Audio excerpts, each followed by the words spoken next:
لیکن اللہ کا کرنا یہ ہوا کہ بہت مشہور اور طاقتور لوگوں نے اسلام قبول کر لیا، جس وجہ سے یہ اپنے اس کام کو پورا نہیں کر سکے۔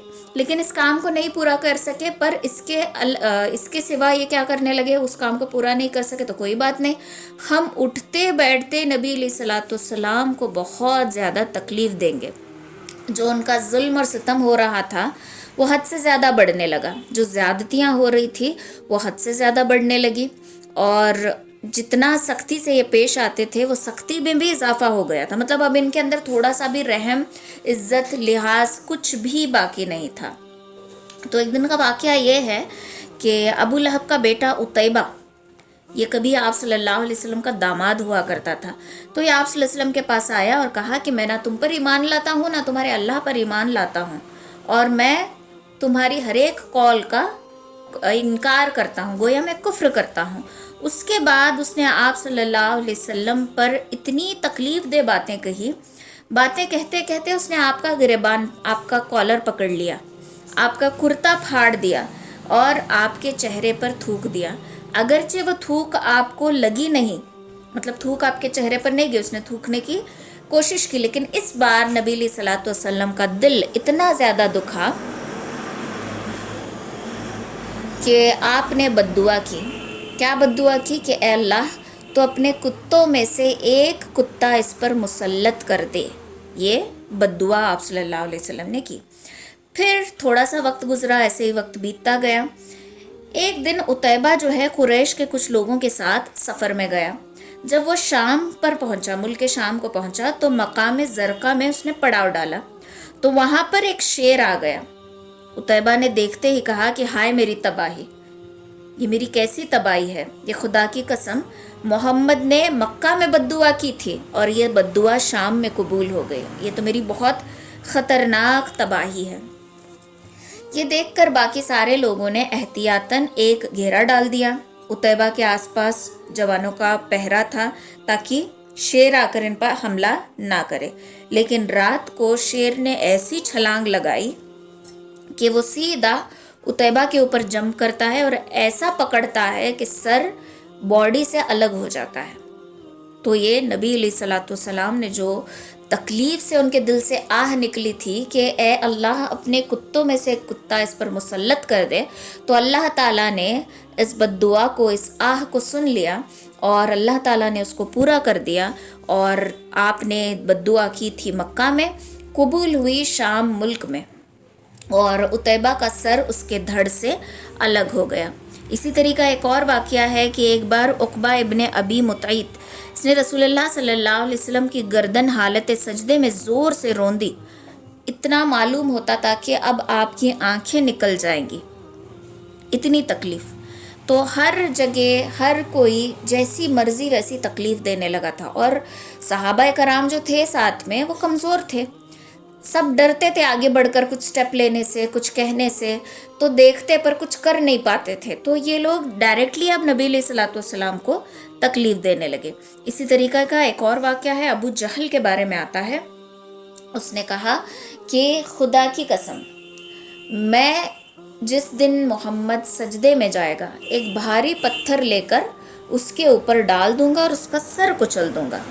مجھے ڈر ہے کہ جب میں ایسا کروں تو جو ہاشم کے وغیرہ جو خاندان کے، عبد مناف کے خاندان کے جو لوگ ہیں وہ مجھے چھوڑیں گے نہیں، اور اس وقت تم لوگ بھی میرا ساتھ نہیں دو گے۔ تو اس پر تمام لوگوں نے کہا کہ نہیں نہیں، تم اس حالت میں کبھی بے یار اور مددگار خود کو نہیں پاؤ گے، ہم ہمیشہ تمہارے ساتھ ہیں، تم جو کرنا چاہتے ہو کر گزرو، ہم تمہیں اکیلا نہیں چھوڑیں گے۔ تو دوسرے دن صبح ہوئی، ابو جہل وہاں پر نبی علیہ الصلوۃ والسلام کا انتظار کر رہا تھا۔ معمول کے مطابق جیسے آپ صلی اللہ علیہ وسلم کعبے کے صحن میں آئے، آپ نے نماز پڑھی اور سجدے میں جانے لگے، تو ابو جہل نے بھاری وزن پتھر اٹھایا اور آپ کا سر کچلنے کے لیے آگے بڑھا۔ جیسے ہی آگے بڑھا تو ایک دم سے اسے محسوس ہوا کہ اس کے ہاتھ پتھر کو چپک گئے ہیں، اور ایسا خوف اس کے اوپر طاری ہوا کہ مشکل سے یہ پتھر کو اپنے ہاتھوں سے چھڑا سکتا تھا۔ پھر اس نے پتھر اٹھا کر پھینک دیا۔ لوگ دوڑ کر اس کے پاس آئے اور کہنے لگے اے ابو الحکم، یعنی کہ ابو جہل، اس کے بیٹے کا نام تھا حکم، تو ابو الحکم، حکم کے ابو، ٹھیک ہے، اے ابو جہل کیا ہو گیا، تمہارا چہرے کا تو رنگ ہی اڑ گیا۔ تو ابو جہل کہنے لگا کہ میں نے جو رات کو بات کہی تھی میں وہی کرنے کے لیے جا رہا تھا، لیکن جیسے ہی میں محمد کے قریب پہنچا تو ایک اونٹ آڑے آ گیا۔ با خدا میں نے کبھی ایسا اونٹ نہیں دیکھا، ویسی کھوپڑی، ویسی گردن، ویسے دانت، ایسا لگ رہا تھا کہ وہ اونٹ ابھی مجھے کھا جائے گا۔ اتنا بھیانک اونٹ میں نے کبھی نہیں دیکھا ہے۔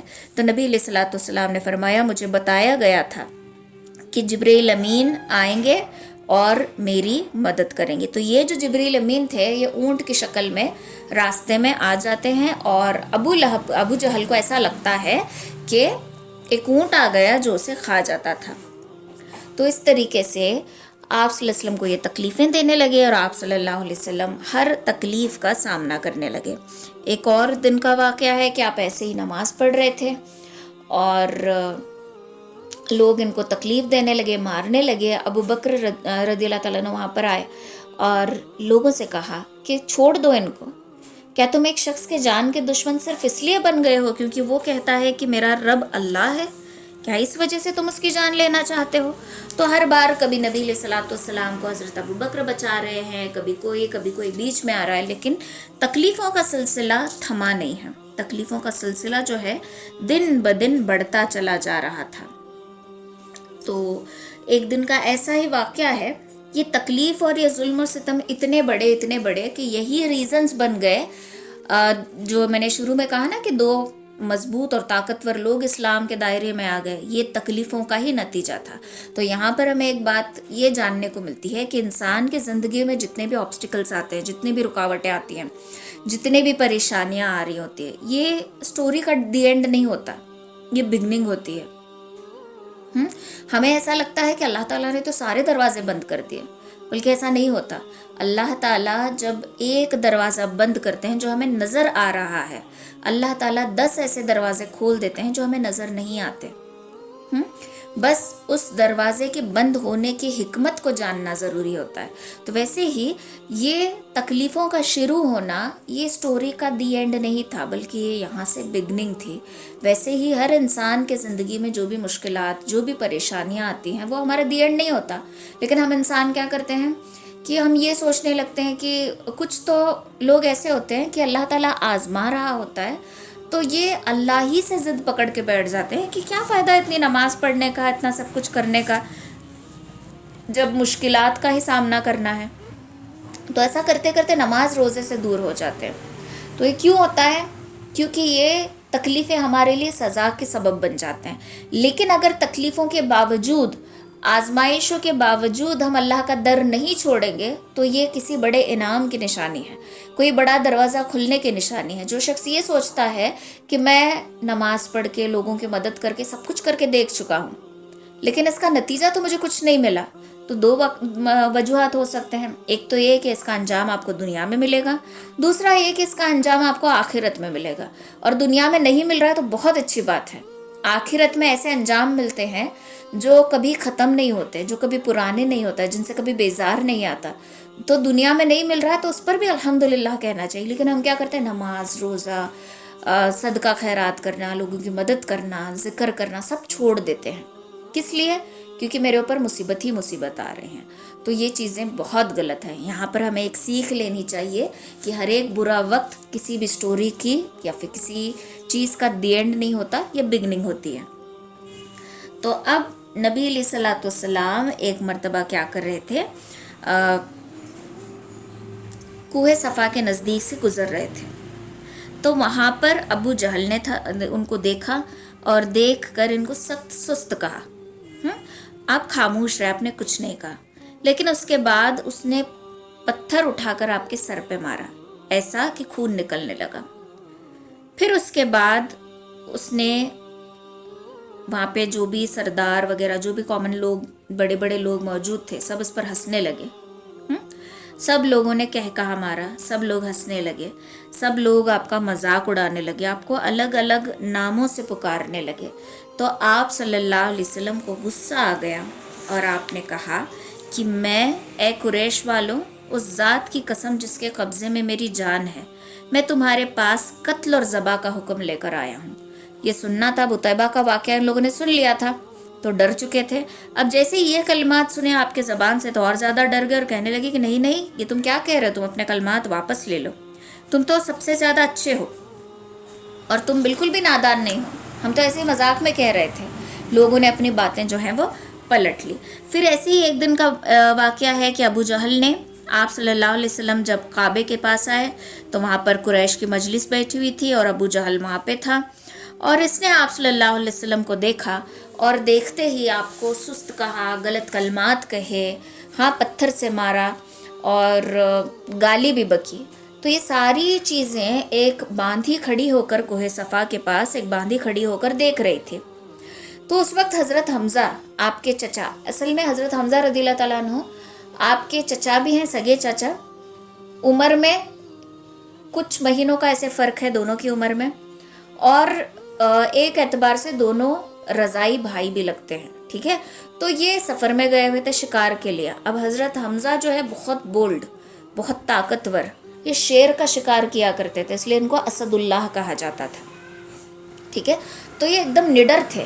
جیسے ہی یہ سفر سے آئے تو باندھی نے سارا واقعہ بتا دیا کہ ابو جہل نے ایسے ایسے آپ کے بھتیجے کا مذاق اڑایا، اس کو ایسے مارا، اس کو گالی بکی، ساری باتیں اس نے بتا دی. تو ابھی سفر سے آئے تھے، غصہ آیا، تیر کمان لیا اور کعبے کے صحن میں چلے گئے جہاں پر یہ سرداروں کی محفل بیٹھی ہوئی تھی اور اس میں ابو جہل بھی تھا. اور ابو جہل کو للکار کر کہا کہ اے سورین پر خوشبو لگانے والے، ذرا ادھر تو آنا، کیا گالی بکی تھی تم نے میرے بھتیجے کو. یہ کہہ کر کمان کو اتنے زور سے ابو جہل کے پیچھے مارا کہ وہ زخم ہو گیا، اور ابو جہل اب ڈر گیا تھا. تو لوگ غصہ ہو گئے، ابو جہل کے جو قبیلے کے لوگ تھے غصہ ہو گئے اور ایک بڑی جنگ ہونے والی تھی. تو ابو جہل نے وہاں پہ اس جنگ کو روک دیا اور کہا کہ نہیں نہیں، اسے مت مارو، اس نے جو کہا صحیح کہا ہے، میں نے واقعی محمد کو بہت گندی گالی دی تھی، میں نے اس کو بہت برا بھلا کہا تھا. تو حضرت حمزہ کہتے ہیں کہ تو نے گالی دی تھی، لے میں مسلمان ہو گیا اور کلمہ پڑھ لیا اور کہا اشہد ان لا الہ الا اللہ و اشہد ان محمد رسول اللہ. اب کر لے جو کرنا ہے. اب یہ ہونا تھا کہ حضرت حمزہ بھی مسلمان ہو گئے، لیکن حضرت حمزہ یہاں پر غصے میں مسلمان ہوئے تھے، مطلب دل سے نہیں، بلکہ ابو جہل کو بتانے کے لیے کہ دیکھو اب میں بھی مسلمان ہوں، تمہیں جو کرنا ہے کر لو. لیکن کچھ دنوں کے بعد اللہ تعالیٰ نے حضرت حمزہ کا سینہ اسلام کے لیے کھول دیا، ہدایت کے راستے ان کے لیے کھول دیا، اور واقعی دل سے حضرت حمزہ جو ہے وہ مسلمان ہو گئے. اب حضرت حمزہ مسلمان ہونے کے 3 دن کے بعد کا واقعہ ہے. یہ جو ظلم ستم سب کچھ ہو رہا تھا، یہ کسی کی آنکھوں سے چھپا ہوا نہیں تھا، ہر کوئی اس میں جانتا تھا کہ مسلمانوں پر زیادتی کی جا رہی ہے، ظلم کیا جا رہا ہے، اور ہر کوئی اس ضد پہ تھا کہ اپنے باپ دادا کا دین یہ لوگ کیسے چھوڑ سکتے ہیں. تو اس میں سے ایک تھے حضرت عمر. حضرت عمر جو ہیں بہت ہی غصے والے، بہت ہی سخت اور ضد ڈھیٹ ایسی عادت تھی ان کے اندر، اور بہت ہی روبدار ان کا مزاج ایسا تھا. اور یہ بہت طاقتور تو تھے لیکن اسلام کے خلاف تھے. تو ایک مرتبہ کا واقعہ ہے، آپ صلی اللہ علیہ وسلم نے دعا کی تھی کہ اے اللہ، تیرے نزدیک عمر ابن خطاب اور ابو جہل ابن ہشام، ان دونوں شخص میں سے جو تیرے نزدیک زیادہ محبوب ہے، جس کے ذریعے تو چاہے اسلام کو قوت عطا کر دے. یہ آپ صلی اللہ علیہ وسلم نے دعا کی تھی. پھر اس کے بعد کیا ہوا کہ حضرت عمر کسی کام سے باہر تھے، تو ایک رات انہیں گھر کے باہر ہی رہنا پڑا. تو وہ کعبے کے صحن میں رکے تھے اور انہوں نے کعبے کا جو کپڑا تھا وہاں پر چھپے رہے. اس وقت محمد صلی اللہ علیہ وسلم کعبے کے صحن میں نماز پڑھ رہے تھے اور سورۃ الحاقہ کی تلاوت کر رہے تھے. تو عمر جو ہیں آپ صلی اللہ علیہ وسلم کی بات مطلب تلاوت کو سننے لگے. جیسے ہی قرآن کی تلاوت کو سن رہے تھے، ہلکا ہلکا آپ کے اوپر قرآن کا اثر ہونے لگا تھا. تو یہ کہتے ہیں کہ خدا کی قسم، جیسے سب کہتے ہیں تو یہ واقعی شاعر ہے، یہ تو شاعر ہی کہتا ہے. اتنا کہنا تھا کہ آپ نے اگلی آیت پڑھی کہ یہ تو ایک بزرگ رسول کا قول ہے، یہ کسی شاعر کا قول نہیں ہے، تم لوگ کم ہی ایمان لاتے ہو. یہ کہتے ہی، یہ آیت سنتے ہی عمر کہتے ہیں کہ ارے اس نے تو میرے دل کی بات سن لی، یہ واقعی کوئی کاہن ہے جو دل کی باتوں کو جان لیتا ہے. پھر اس کے بعد آپ صلی اللہ علیہ وسلم نے اگلی آیت پڑھی، یہ کسی کاہن کا قول بھی نہیں ہے، تم لوگ کم ہی نصیحت قبول کرتے ہو، یہ اللہ کے رسول اللہ رب العالمین کی طرف سے نازل کیا ہوا قول ہے۔ تو یہ آیتیں سنتے ہی حضرت عمر فرماتے ہیں کہ اس وقت یہ آیتیں سنتے ہی میرے دل میں اسلام کا بیج پڑ گیا تھا، لیکن میرے اندر جہالت اتنی زیادہ تھی کہ میں نے اس بیج کو پنپنے نہیں دیا، میں نے اس بیج کو پانی نہیں ڈالا۔ اگر میں پانی ڈال دیتا تو وہ بیج پودے میں تبدیل ہو جاتا، لیکن میرے اندر جو ضد تھی، جو اکڑ تھی، جو غصہ تھا، جو رعب تھا، وہ اس بیج کو پنپنے نہیں دے سکا۔ تو یہ وہاں سے چلے جاتے ہیں، تھوڑا سا اثر ہوا تو تھا۔ تو ایک دن کی بات ہے کہ عمر دیکھتے ہیں کہ لوگ دن بدن مسلمان ہوتے جا رہے ہیں، اپنے باپ دادا کے دین سے پھر رہے ہیں۔ اب ایک ایسا ہوتا ہے نا، وہ عقیدت ہوتی ہے اپنے اپنوں کے لیے، پرانے لوگوں کے، جیسے ہمارے بھی گھر میں خاص کر کے عورتوں میں عادت ہوتی ہے کہ نہیں ہمارے بڑے کرتے تھے اس لیے ہم کر رہے ہیں، ہمارے بڑے بڑھ کے کرتے تھے اس لیے کر رہے ہیں، ایک لائن مشہور ہوتی ہے نا۔ تو بڑی عقیدت سے کچھ ایسے کام کیے جاتے ہیں جو بڑے کرتے تھے یہ کہہ کر، ان کاموں کی کوئی حقیقت نہیں ہوتی، لیکن صرف ہمارے بزرگ کرتے تھے اس لیے۔ تو ویسے ہی حضرت عمر میں بھی عقیدت بہت تھی، اپنے دادا اجدہ باپ یہ سارے لوگوں کے دین کو چھوڑتے ہوئے، لوگوں کو اپنے باپ دادا کے دین کو چھوڑتے ہوئے، اپنے دین سے بغاوت کرتے ہوئے، اپنے لوگوں سے بغاوت کرتے ہوئے جو دیکھ رہے تھے، دیکھ کر ایک دن اپنے آپے سے باہر ہو گئے اور تلوار میان سے نکال کر سوار ہو گئے اور غصے سے نکلنے لگے۔ راستے میں نعیم ابن عبداللہ یہ ملے اور کہا کہ عمر کہاں کا ارادہ ہے؟ تو عمر کہتے ہیں کہ آج سوچ رہا ہوں کہ محمد کا کام تمام کر دوں۔ تو وہ کہتا ہے کہ تمہیں ڈر نہیں آتا؟ بنو ہاشم اور بنو زہرہ والے تمہیں چھوڑ دیں گے، تمہیں یہ لگتا ہے؟ تو عمر کہتے ہیں کہ لگتا ہے کہ تم بھی بے دین ہو چکے ہو، یہ جو تم مجھے کہہ رہے ہو کہ تمہیں جو ڈرا رہے ہو، لگتا ہے تم بھی اپنے باپ دادا کا دین چھوڑ چکے ہو۔ تو نعیم کہتے ہیں کہ عمر، محمد صلی اللہ علیہ وسلم کی خبر لینے سے پہلے خود اپنے گھر میں جھانک کر دیکھو، اپنے بہن اور بہنوئی کی خبر لو۔ یہ تانا بہت چبھا تھا حضرت عمر کو، انہیں غصہ آیا اور یہ اپنے بہن حضرت فاطمہ رضی اللہ تعالیٰ عنہ اور ان کے بہنوئی سعید ابن زید ان کے گھر کی طرف اپنی سواری موڑ دی، اور وہاں پر حضرت خباب رضی اللہ تعالیٰ عنہ موجود تھے اور وہ لوگ سورۃ الطٰہٰ کی تلاوت کر رہے تھے۔ تو دھیمی دھیمی آواز انہیں سورت تلاوت کرنے کی آ گئی۔ جیسے یہ گھر میں آئے تو ان کی آواز سن کر حضرت خباب اندر جا کے چھپ جاتے ہیں۔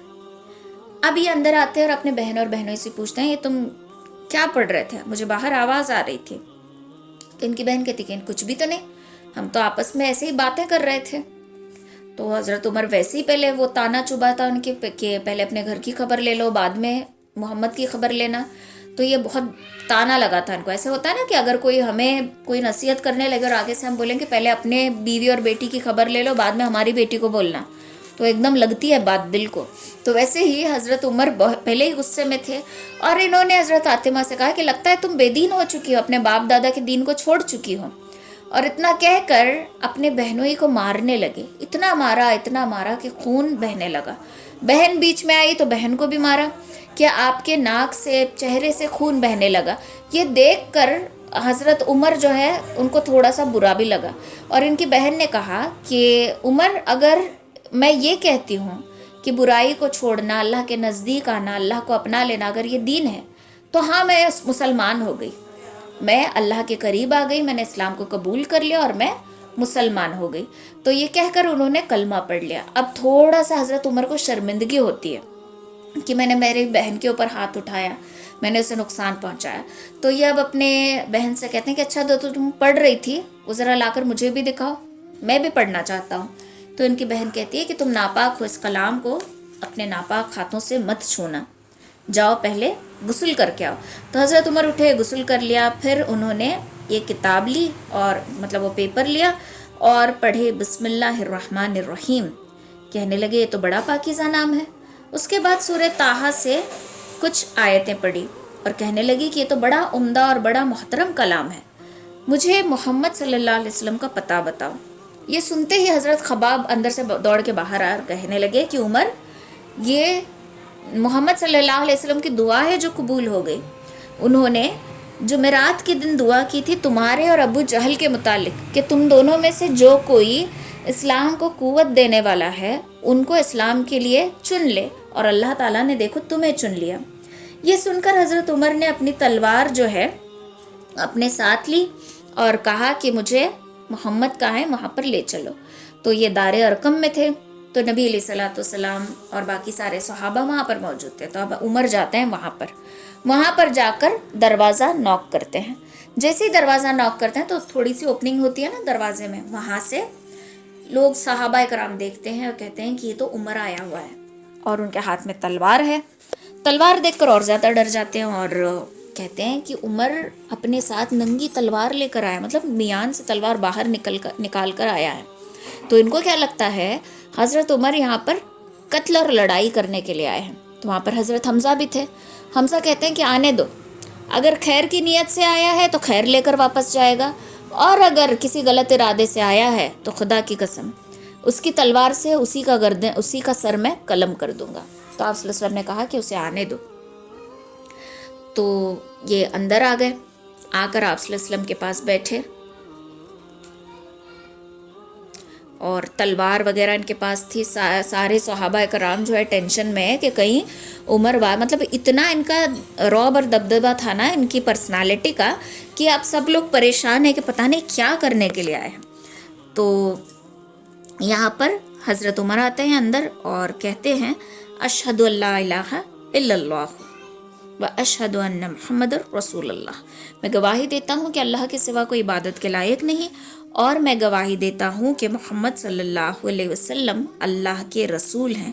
یہ سن کر جتنے بھی صحابہ کرام وہاں پر موجود تھے سب نے زور سے اللہ اکبر کا نعرہ لگا. یہ پہلا نعرہ تھا، جو نعرہ تکبیر آج کہتے ہیں نا، یہ پہلا اسلام کا نعرہ تھا جو اس حضرت عمر کے اسلام لانے کے بعد لگایا گیا تھا.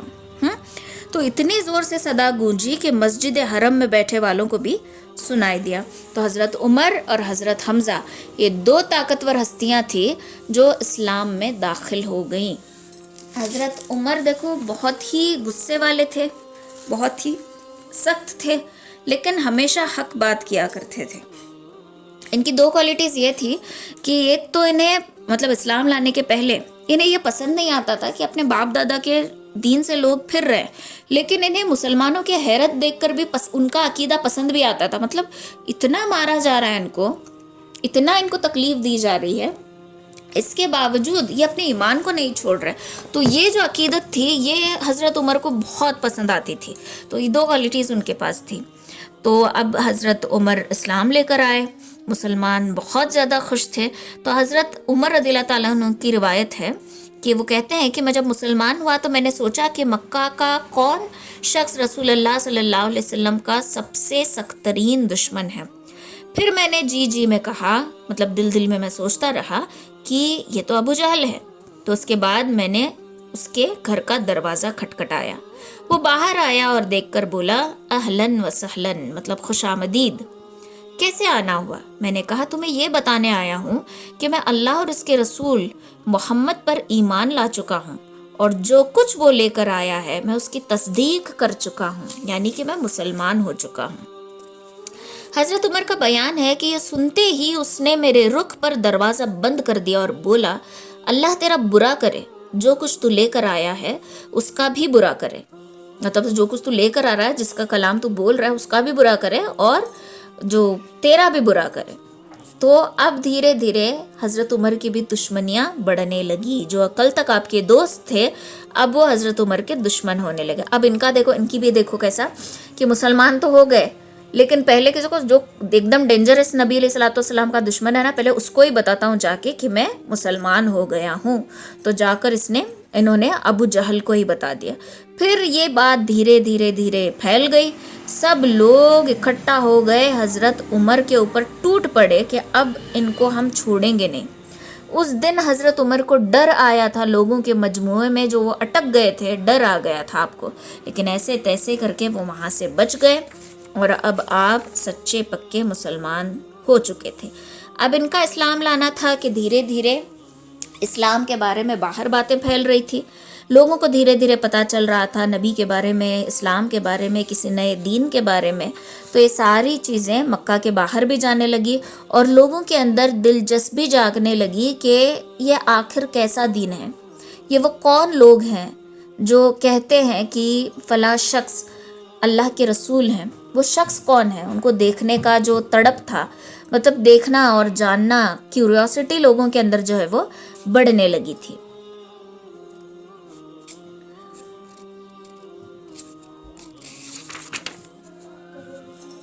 ٹھیک ہے، تو اس طریقے سے اب اسلام زور پکڑ چکا تھا اور دھیرے دھیرے اسلام کے بارے میں باہر بھی باتیں ہو رہی تھی. حضرت عمر کی ایک اور کوالٹی یہ تھی کہ حضرت عمر جو بھی بات سوچتے تھے اور جو بھی بات کہتے تھے، اللہ تعالیٰ اسے قرآن میں ضرور نازل فرماتا تھا. بہت ساری چیزیں ایسے ہیں جو حضرت عمر نے بھی سوچی ہیں یا آپ کو خیال آیا ہے اور اللہ تعالیٰ نے ان کو آیت کی شکل میں اتار دیا ہے. تو یہاں پر ایک چیز دیکھو کہ حضرت عمر کیسے تھے اسلام لانے سے پہلے، غصے والے. ہاں، انہوں نے مسلمانوں کو، ایسا نہیں ہے کہ سختیاں مسلمانوں نے ان کے وجہ سے نہیں جھیلی، انہوں نے مسلمانوں کو بھی تکلیف دی ہے بہت زیادہ، لیکن اللہ نے ان کو چن لیا. اور یہاں پر ایک میسج ہمیں یہ ملتا ہے کہ جب اللہ کسی کو چن لیتا ہے، بھلے ہی اس کا پاسٹ کیسا بھی کیوں نہ ہو، اگر اللہ نے اس کو چن لیا تو سمجھ لو بس چن لیا. پھر اللہ تعالیٰ اپنے چننے کی وجہ سے اسے ایسے مرتبے، ایسے مقامات عطا کرنے لگتا ہے کہ میں یا آپ، ہم میں سے کوئی بھی ان کو جج نہیں کر سکتے. تو یہ ایک جو انسان کے اندر کوالٹی ہوتی ہے نا، کسی کو اس کے پاسٹ کی وجہ سے جج کرنا. تو دیکھو، جو کل بہت بڑا گنہگار تھا وہ آج بہت نیکوکار بھی ہو سکتا ہے، جو کل بہت بڑا نیکوکار تھا وہ آج بڑا گنہگار بھی ہو سکتا ہے. تو انسان کو نہ کسی کے گناہوں کی وجہ سے اسے دھتکارنا ہے اور نہ ہی کسی انسان کو اپنی نیکیوں کی وجہ سے تکبر اپنے اندر آنے دینا ہے. ٹھیک ہے، جو انسان بہت زیادہ نیک ہوتا ہے، نیک ہونے کی وجہ سے اس کو غرور ہے کہ میں تو نیک ہوں، میں دیندار ہوں، میں نمازی ہوں، میں وظائف کرتی ہوں، میں قرآن پڑھتی ہوں، میں یہ کرتی ہوں. یہ جو غرور آ رہا ہے نا، یہ ہماری نیکیاں، ہماری عبادت کو بھی ہمارے گناہ میں تبدیل کرنے لگا. تو انسان کو، بہترین انسان وہ ہے جو اپنے نیکیوں پہ تکبر نہ کرے اور اپنے گناہ پر نادم ہو. اپنے گناہ کی ندامت اس کو رہے لیکن اپنے نیکیوں کا تکبر نہ کرے. دو ایسے شخص ہیں، جو اپنے گناہوں پر ندامت کر رہا ہے اور ایک ایسا ہے جو اپنے نیکیوں پر بڑا اسے ناز ہے، فخر ہے. تو اللہ کے نزدیک جو گناہوں پر ندامت کر رہا ہے وہ محبوب ہو جاتا ہے. تو اپنے نیکیوں پر کبھی یہ نہیں کرنا، غرور نہیں کرنا، گھمنڈ نہیں کرنا کہ میں ہی دیندار ہوں، میں ایسی ہوں، میں ویسی ہوں. نہیں، بالکل بھی نہیں، ورنہ اللہ تعالیٰ ایک سیکنڈ نہیں لگے گا اللہ تعالیٰ کو ریجیکٹ لسٹ میں ہمیں ڈالنے کے لیے. تو ان باتوں کا دھیان دینا بہت زیادہ ضروری ہے. اور حضرت عمر سے ہمیں پتہ چلتا ہے کہ جس کا پاسٹ جیسا بھی کیوں نہ ہو، اگر اللہ نے اس کو چن لیا تو اس کے راستے کھل گئے. ویسے ہی میرے آپ کے ساتھ یا ہمارے ساتھ بھی ہو سکتا ہے کہ ہمارا کل کیسا بھی کیوں نہ ہو، آج ہم دین سے جڑ رہے ہیں، آج ہم صحیح راستے پر چل رہے ہیں، تو اللہ سے دعا کریں گے کہ اللہ ہمیشہ ہمیں سیدھے ٹریک پہ رکھے، ہمیں کبھی گناہ میں مبتلا ہونے نہ دو. ہم انسان ہیں، آج یا کل کبھی بھی ہمارے ہاتھوں سے گناہ ہو جائیں گے، ہوتے ہی ہیں. تو گناہ ایک ایسی چیز ہے جو انسان کرتا ہے، پھر بھولتا ہے، پھر مبتلا ہوتا ہے. یہ نفس اور انسان کے بیچ کی لڑائی ہے، کبھی نفس ہمیں پلٹ دے گا، کبھی ہم نفس کو پلٹ دیں گے. تو ایک جنگ ہے جو کنٹینیوسلی چل رہی ہے اور چلتی ہی رہے گی. تو بہترین انسان وہ ہے جو گناہ کر کے توبہ کرے، وہ نہیں کہ گناہ کر کے بولے کہ اللہ تو معاف کرنے والا. یہ بھی غلط ہے. کچھ لوگ ایسے ہوتے ہیں گناہ پہ گناہ کرتے ہیں اور اللہ کی توبہ کو گرانٹیڈ لے لیتے ہیں کہ اللہ تو معاف کرنے والا ہے، اللہ میرے گناہ کو معاف کر دے گا، اور ڈر نہیں ہوتا کہ اللہ ناراض ہو جائے گا. یہ چیز بھی غلط ہے. تو اب اسلام کے اندر حضرت حمزہ بھی آ گئے، حضرت عمر بھی آ گئے، تو اسلام کو قوت مل گئی. اور اب لوگوں میں یہ تہلکہ مچ گیا کہ انہیں تو دو طاقتور شخص مل گئے. ہم پہلے ہی محمد کا سامنا ابو طالب کی وجہ سے نہیں کر پا رہے تھے، اب ان دو کی وجہ سے ہم کیسے کریں. تو اب دھیرے دھیرے لوگ تھوڑا تھوڑا ڈر کے پیچھے ہٹے. لیکن کیا اینڈ تک پیچھے ہٹے یا بیچ میں پھر کچھ انہوں نے سرکشی کی، یہ انشاءاللہ ہم نیکسٹ کلاس میں دیکھیں گے. ٹھیک ہے، چلو، سبحان اللہ و بحمدہ.